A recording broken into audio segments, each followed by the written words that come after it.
పతాకం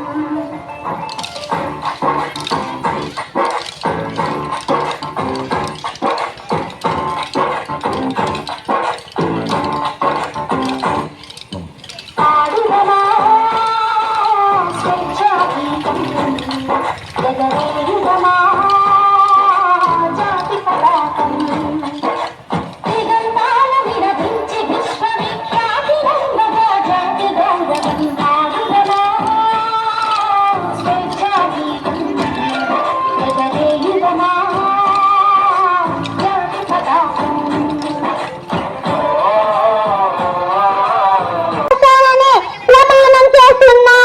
అలా ప్రమాణం చేసిన నేను నాడు ఎంతో మంది ఆడవాళ్ళకి రుద్రదేవిగా పరిచయమయ్యాను.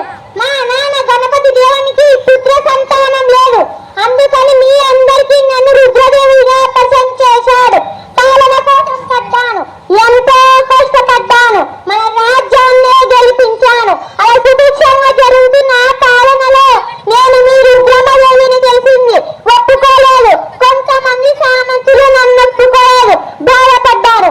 మా నాన్న నిలదీస్తుంటే బాధపడ్డాను, ఎంతో బాధపడ్డాను. ఎన్నో రాజ్యాలు కలిశాయి, సుఖంగా జీవిస్తున్నారు. నేను చేయనివ్వండి, ఎదగనివ్వండి, వాళ్ళని ఒక ముందడుగు వేయనివ్వండి. ఏమవుతుంది? ఆడవాళ్ళైతే ఏమవుతుంది? అదే నేను రాను అన్నప్పుడు జైహోల్ కొట్టారే, అదే నేను రాను అన్నప్పుడు విమర్శించారు.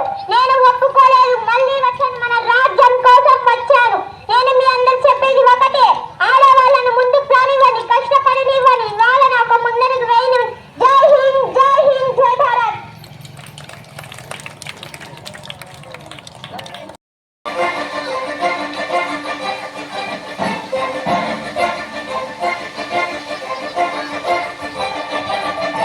పాడుదమా స్వేచ్ఛాగీతం ఎగరేయుదమా జాతి పతాకం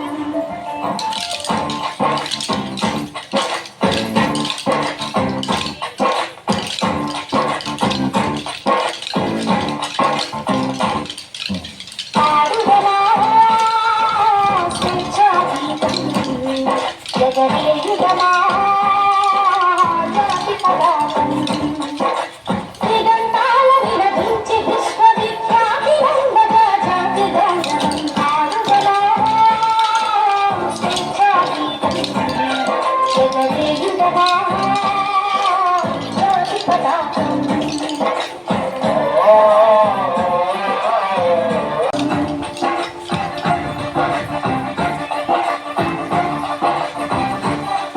అన్న భక్తని గర్జించిన గళమందుకొని తండ్రి మాతరమన్ని నటించిన వీరుల శౌర్యము నడవికొని స్వాతంత్ర్యం నా జన్మ భక్తని గర్జించిన గళమందుకొని పోరాటబలం స్వాతంత్ర్య ఫలం కలకాలం కాపాడుకొని సర్వర్వంగా కొనియాడుకొని ఆడుదమా స్వేచ్ఛాగీతం ఎగరేయుదమా జాతి పతాకం